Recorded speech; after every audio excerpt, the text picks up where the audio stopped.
নমস্কার, শিক্ষায় আপনাদের সকলকে স্বাগত। আশা করি এই লকডাউন পর্বেও আপনারা খুবই ভালো আছেন এবং আপনাদের প্রিপারেশন চালিয়ে যাচ্ছেন। আপনাদের এই প্রিপারেশনকে বুস্ট করার জন্য আমি শিক্ষার কনস্টিটিউশন ফ্যাকাল্টি আপনাদের জন্য নিয়ে এসেছি 100 আওয়ার্স ইন লক্ষ্মীকান্ত সিরিজ, যেখানে লক্ষ্মীকান্তের প্রত্যেকটি চ্যাপ্টার ডিটেলভাবে অ্যানালাইসিস করা হবে। সো অবশ্যই ভিডিওটি শেষ অবধি দেখবেন। আশা করি আপনাদের এই ভিডিওটি দেখলে আপনাদের লক্ষ্মীকান্ত সম্বন্ধে একটু ধারণা হবে। So be prepared and be connected with us. Thank you. নমস্কার, শিক্ষায় আপনাদের সকলকে স্বাগত। আমি আপনাদের শিক্ষার কনস্টিটিউশন ফ্যাকাল্টি। আজকে আমাদের ফার্স্ট লেকচার হবে হিস্টোরিক্যাল ব্যাকগ্রাউন্ড। ওকে, সো হিস্টোরিক্যাল ব্যাকগ্রাউন্ড শুরুর আগে আমার একটা প্রশ্ন আছে যে বইটার নাম হচ্ছে Laxmikanth for polity. Okay, but যখন আমরা পড়ছি তার ফার্স্ট চ্যাপ্টার কেন হিস্টোরিক্যাল ব্যাকগ্রাউন্ড, রাইট? কারণ হিস্টোরিক্যাল ব্যাকগ্রাউন্ড স্পেকট্রামেও আছে। ইতিহাস পড়তে গেলে ইতিহাসের সাথে কম্পেয়ার করেই পড়তে হয়। তো আমরা লক্ষ্মীকান্ত ফর পলিটির জন্য ফার্স্ট চ্যাপ্টার কেন পড়ছি, এইটার উত্তর আপনারা নেক্সট যে 15 মিনিট সেশন চলবে তার মধ্যে আপনারা পেয়ে যাবেন আশা করছি। সো 1600 সাল, সামওয়ান কেম টু ইন্ডিয়া। কে এলো? ইস্ট ইন্ডিয়া কোম্পানি এলো। কি করতে এলো?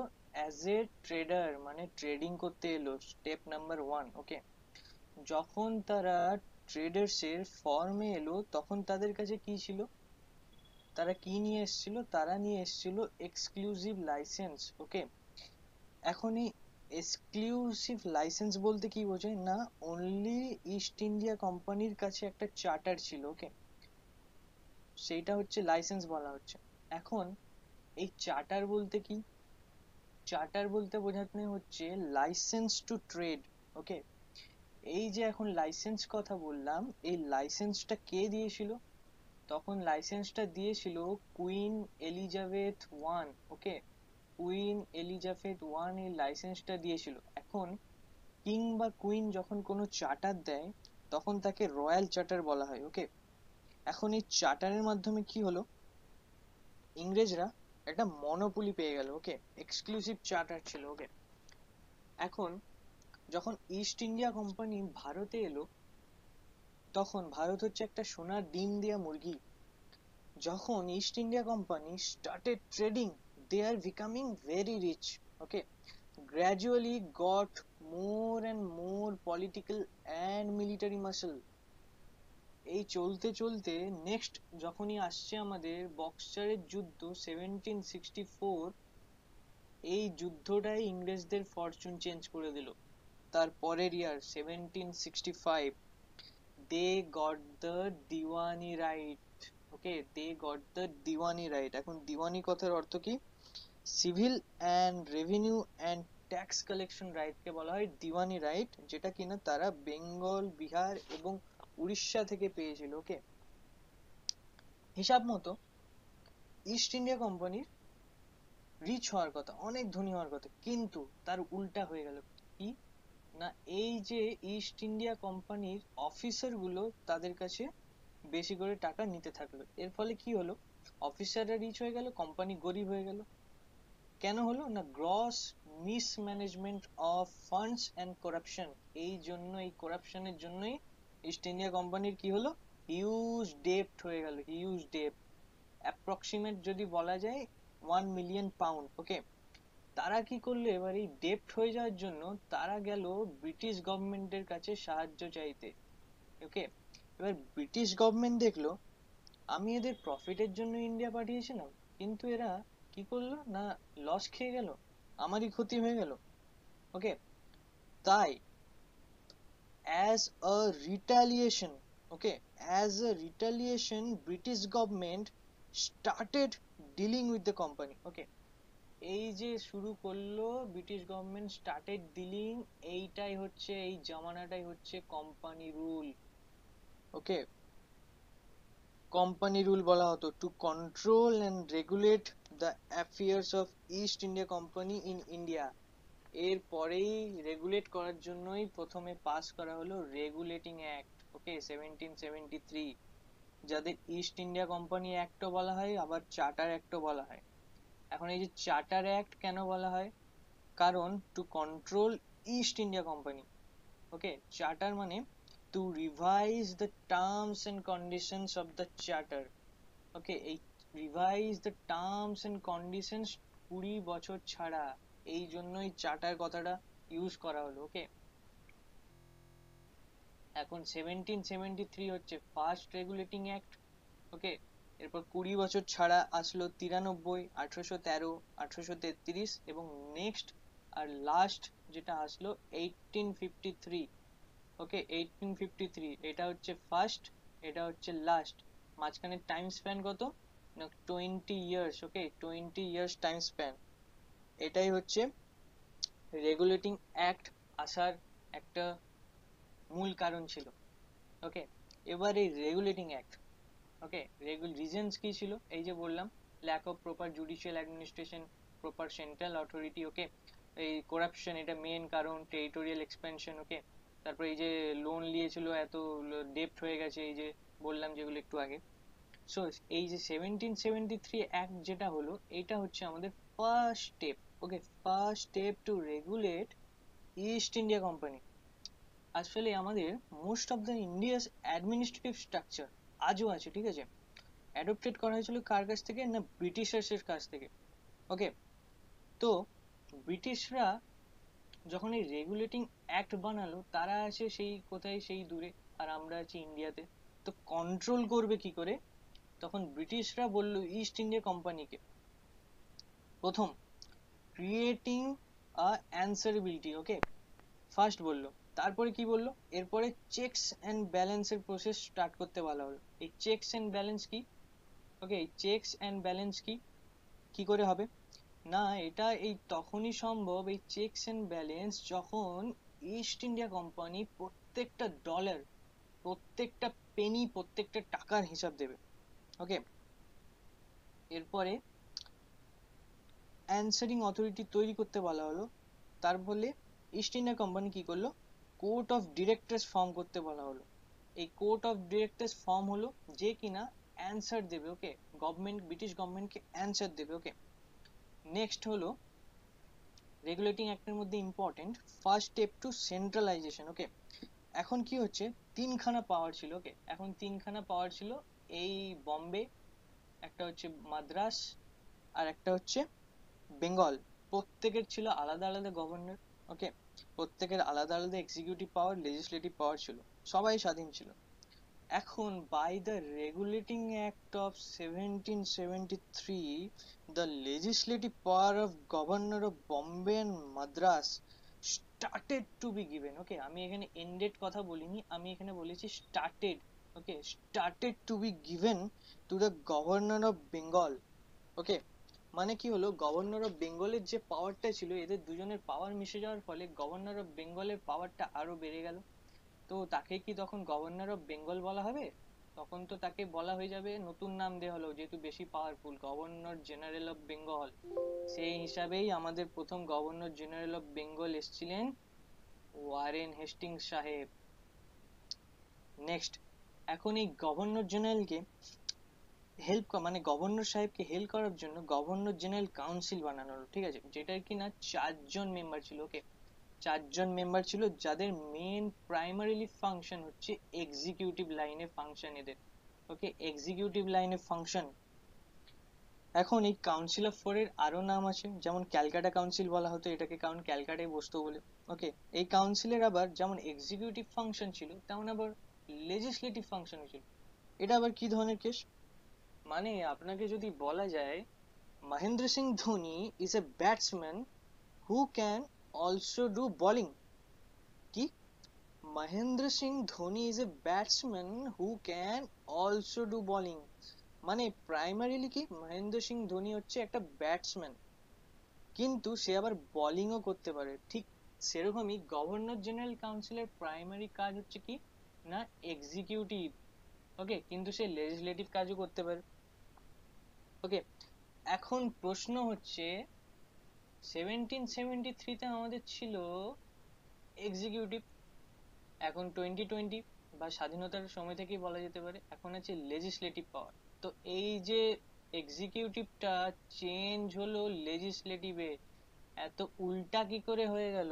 যখন গল্পটা উল্টাচ্ছে, যে আগে উইক ছিল সে এখন স্ট্রং কি করে হয়ে গেল, সেইটা জানার জন্যই কিন্তু লক্ষ্মীকান্ত বইয়ের ফার্স্ট চ্যাপ্টার হচ্ছে হিস্টোরিক্যাল ব্যাকগ্রাউন্ড। নইলে তো হিস্টোরিক্যাল ব্যাকগ্রাউন্ড স্পেকট্রামেই রয়েছে, এভাবেই পলিটি পড়তে হয়। ওকে, কারণ হিস্ট্রি অফ কনস্টিটিউশন কি বলছে না, history of constitution of India is nothing but the evolution of, না কিভাবে আমরা কনভার্ট করলাম এক্সিকিউটিভ সুপ্রিমেসিকে লেজিসলেটিভ সুপ্রিমেসিতে। ওকে, সো এটা গেল। এরপরে নেক্সট হচ্ছে কিনা আমাদের সুপ্রিম কোর্ট তৈরি হচ্ছে 1773, আরেকটা প্রবলেম শুরু হয়ে গেল। এটাকে আমি প্রবলেমই বলবো এখন। নেক্সট কেন প্রবলেম বলছি সেটা বলছি। 1773 রেগুলেটিং অ্যাক্টের মাধ্যমে 1774 এ সুপ্রিম কোর্ট যখন স্থাপন হলো, ফোর্থ উইলিয়ামে তার ফার্স্ট বিচারপতি ছিলেন ইলিজা ইম্পে সাহেব। ওকে, সো এরপরে আসছে আমাদের অ্যাক্ট অফ সেটেলমেন্ট। এই যে সুপ্রিম কোর্ট স্থাপন হয়ে গেল, এরা কি করতো, সুপ্রিম কোর্ট কোম্পানি অফিসার্স এবং মেম্বার্সের উপরও এদের কন্ট্রোল ছিল, আবার এই যে গভর্নর জেনারেল কাউন্সিল এদেরও কন্ট্রোল ছিল। তো একটা কনফ্লিক্ট তৈরি হতে থাকছে। ওকে, এই কনফ্লিক্ট তৈরি হওয়ার জন্য একটা সেটেলমেন্ট অ্যাক্ট পাস করানো হলো। তাতে কি বলা হলো না, সুপ্রিম কোর্ট আপনার চলবে না, let's limit your control, we will not allow you to control. Okay, এইখান থেকেই সূত্রপাত হলো separation of judiciary. Separation of judiciary প্রথম কিসের দ্বারা তৈরি হচ্ছে, সেন্ট্রালাইজেশনের একটু পরে act of settlement. Okay, act of settlement থেকে এক্সিকিউটিভ আর লেজিসলেচারকে জুডিশিয়ারি থেকে আলাদা করা হলো, যেটা কিনা আজকের দিনে আমাদের article 50।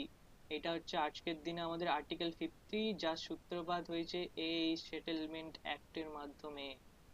Okay, doctrine of separation of powers, এটাই হচ্ছে কানেকশন, এটাকেই বলে ম্যাট্রিক্স ফরমেশন। এরপরে কিন্তু আপনাদের ক্লিয়ার হয়ে যাওয়ার কথা যে অ্যাক্ট অফ সেটেলমেন্ট কেন এসেছিল। Next, Pitt's India Act. Okay, এখন লেট আপনি এসেছিলেন অ্যাজ এ ইস্ট ইন্ডিয়া কোম্পানির একজন, মানে ইস্ট ইন্ডিয়া কোম্পানি হয়ে আপনি এসেছিলেন 1600 সালে। তারপরে হঠাৎ করে 1773 সালে রেগুলেটিং অ্যাক্ট পাস হলো, ব্রিটিশ গভর্নমেন্ট করলো এইসব। তো 173 বছর ধরে ভারতের এই সোনার মুরগিটাকে যে ইস্ট ইন্ডিয়া কোম্পানি তৈরি করলো, ওকে, যে পরিশ্রম করে বানালো এই ইস্ট ইন্ডিয়া কোম্পানি, তখন ভাবলো আমরা এতক্ষণ বানালাম কিন্তু ব্রিটিশ গভর্নমেন্ট এসে কিনা সে স্টার্টেড পাসিং রেগুলেটিং অ্যাক্ট। তাই east India company did not cooperate and therefore regulating act of 1773 is not that successful, কারণ ইস্ট ইন্ডিয়া কোম্পানি কোঅপারেটই করলো না, হিংসে করতে লাগলো। সেই সময় পিএম ছিলেন, প্রাইম মিনিস্টার অফ ইংল্যান্ড ছিলেন পিটস দ্য ইয়ঙ্গার। ওকে, এখন একে পিটস দ্য ইয়ঙ্গার কেন বলা হতো, কারণ ইনার বাবাও ছিলেন প্রাইম মিনিস্টার অফ ইংল্যান্ড, যারও নাম ছিল পিট। ওকে, তাই জন্য যাতে কনফিউশন না হয় ইনাকে বলা হতো পিটস দ্য ইয়ঙ্গার। ওকে, সো তিনি একটা অ্যাক্ট পাস করলেন যেটা কিনা হচ্ছে পিটস ইন্ডিয়া অ্যাক্ট। সো এই পিটস ইন্ডিয়া অ্যাক্ট হচ্ছে একটা খুবই ডেঞ্জার অ্যাক্ট। ওকে, সেই অ্যাক্টের মাধ্যমে সে দেখাতে চাইছিল who is the boss. Okay, first word এরা ইউজ করলো কি, ফার্স্ট ওয়ার্ড এরা ইউজ করলো British possession. Okay, British possession মানে কি, মানে এই যে ইস্ট ইন্ডিয়া কোম্পানির যতগুলি টেরিটরি আছে সেটা অ্যাকচুয়ালি ব্রিটিশ গভর্নমেন্টের পজিশন। ওকে, এরপর তারা ইউজ করলো কি না, সিস্টেম অফ ডাবল গভর্নমেন্ট। এই ডাবল গভর্নমেন্ট মানে কি, মানে কমার্শিয়াল কাজ আর হচ্ছে পলিটিক্যাল কাজকে আলাদা করে দেওয়া হলো। এই কমার্শিয়াল পার্টকে সামলাবে আমাদের কোর্ট অফ ডিরেক্টরস। ওকে, আর এই পলিটিক্যাল এবং অ্যাডমিনিস্ট্রেটিভ পাওয়ারকে সামলাবে আমাদের board of control. Okay, which এই board of control in turn, okay, is appointed by British government. Okay, এই বোর্ড অফ কন্ট্রোল মানে সেই কি হলো না, এই ব্রিটিশ পজেশনের পাওয়ারকেই দেখাতে চাইলো ইস্ট ইন্ডিয়া কোম্পানির উপর দিয়ে। ঠিক আছে। তো এই গেল আমাদের পিটস ইন্ডিয়া 1784। এই যে শব্দগুলো আমি ইউজ করছি সেগুলো সব লক্ষ্মীকান্ত বইতেই রয়েছে। এরপরে আমাদের আসি চার্টার অ্যাক্ট অফ 1793। ওকে, এইটাতে গভর্নর জেনারেলদের আরো একটু পাওয়ার দেওয়া হলো, লর্ড কর্নওয়ালিসের টাইম, চিরস্থায়ী বন্দোবস্তের টাইম। ওকে, এখান থেকে হিস্ট্রি বেস করে কোশ্চেন আসে, সেরকম পলিটির এই পার্টটাকে একটু হিস্ট্রি ভেবে নেওয়া হয়। ওকে, তো এখান থেকে এইটাই একটু ইম্পর্টেন্ট, যে একটু পাওয়ার দেওয়া হলো, আর ওই চিরস্থায়ী বন্দোবস্ত, আর এই সময় লর্ড কর্নওয়ালিস সাহেব ছিলেন আমাদের। নেক্সট, এইটা হচ্ছে আমাদের আজকের লাস্ট চার্টার অ্যাক্ট এই সেশনে। নেক্সট সেশনে আপনাদের হিস্টোরিক্যাল ব্যাকগ্রাউন্ড শেষ করে দেওয়া হবে। সো এই চার্টার অ্যাক্টটা একটু ইম্পর্টেন্ট টাইপের চার্টার অ্যাক্ট, কারণ এই চার্টার অ্যাক্ট থেকে একটা খুবই গুরুত্বপূর্ণ প্রশ্ন আছে যেটা সবাই ভুল করে। ওকে, সংবিধানের দিক দিয়ে বা হিস্ট্রির দিক দিয়ে বলুন, এটা অ্যাবলিশ করেছিল। ওকে, অ্যাবলিশ শুরু হয়েছিল, ট্রেড মনোপলিকে অ্যাবলিশ করা শুরু হয়েছিল। ওকে, কিন্তু পুরোটা পারেনি। কতটা পেরেছিল না, সবটাই পেরেছিল except trade in tea and trade with China. এই দুটো কিন্তু পারেনি, কিন্তু অ্যাবলিশ করা শুরু করে দিয়েছিল। ওকে, ট্রেড মনোপলি। এর যে পরের চার্টার অ্যাক্ট 1833, যেটা কিনা আমাদের নেক্সট সেশন লেকচারে আমরা বলবো, ডিসকাশন করব, এই 1833-তে এই trade in tea and trade with চায়নাও পুরোটাই শেষ করে দিয়েছিল, এবং পুরো মনোপলিটাকে এরা শেষ করে দিয়েছিল এই চার্টার অ্যাক্টের মাধ্যমে। ওকে, সো এখান থেকে এই কোশ্চেনটা খুবই ইম্পর্টেন্ট কোশ্চেন। এবং নেক্সট হচ্ছে আমাদের স্প্রেড অফ ওয়েস্টার্ন এডুকেশন। এটাও খুবই একটা ইম্পর্টেন্ট প্রশ্ন। ওকে, মানে ইম্পর্টেন্ট পয়েন্ট বলতে গেলে এগুলো লক্ষ্মীকান্তে ভালো করে দেওয়া আছে, আপনাকে দেখতে হবে। আচ্ছা, থার্ড পয়েন্ট আমাদের sovereignty of British Crown over the company's territories in India। এইটাও কিন্তু ইম্পর্টেন্ট পয়েন্ট। ওকে, সো এই চার্টার অ্যাক্ট 1813 বলুন, বা এই চার্টার অ্যাক্ট 1793 এতটা ইম্পর্টেন্ট নয় যদিও, বা এই পিটস ইন্ডিয়া অ্যাক্ট খুব ইম্পর্টেন্ট, কোশ্চেন আসেই আসে। অ্যাক্ট অফ সেটেলমেন্টও বেশি দেখতে পাবেন না, কিন্তু এখন যে রিসেন্ট ট্রেন্ড এই হিসাবে দিতেও পারে যে আমাদের আর্টিকেল 50 কোথা থেকে এলো, যদি আপনাকে বলে একটা কি বলবো কনসেপচুয়াল যদি একটা প্রশ্ন, তাহলে এটা বলতে পারেন এই অ্যাক্ট অফ সেটেলমেন্ট এই সুপ্রিম কোর্টের ডিসপুটটাকে মানে জুডিশিয়ারিকে সেপারেশন করার জন্য এটা এসেছিল। এবং এই 1773 এটা থেকে তো খুবই আসে, বিশেষ করে এই first step to definite step বলা হয় যেটাকে। এখান থেকে আপনি লুসেন্টের বইতে কোশ্চেন পাবেন, definite step to control the regulate the affairs of east India company, খুবই ইম্পর্টেন্ট 1773 অ্যাক্ট। ওকে, তার আগে এগুলো আপনাকে জানতে হবে। ওকে, সো আজকে আমাদের সেশন লেকচারের এতটাই। নেক্সট সেশনে আপনাদের হিস্টোরিক্যাল ব্যাকগ্রাউন্ড টোটালটাই কমপ্লিট করে দেওয়া হবে, এবং তারপরে আমরা পলিটির যে সেকেন্ড চ্যাপ্টার আছে সেই সেকেন্ড চ্যাপ্টার দিয়ে ধরবো, এবং টোটাল যে লক্ষ্মীকান্ত বই 100 আওয়ার্সে আপনাদের কমপ্লিট করে দেওয়া হবে। আশা করি এই 100 আওয়ার্সের ভিডিওটি যদি আপনারা দেখেন, আপনাদের আর লক্ষ্মীকান্ত বুঝতে সেরকম কোনো প্রবলেম হবে না, বাকি টোটালটাই আপনাদের রিভিশনের ম্যাটার। সো আজকের পর্ব এখানেই শেষ। নমস্কার।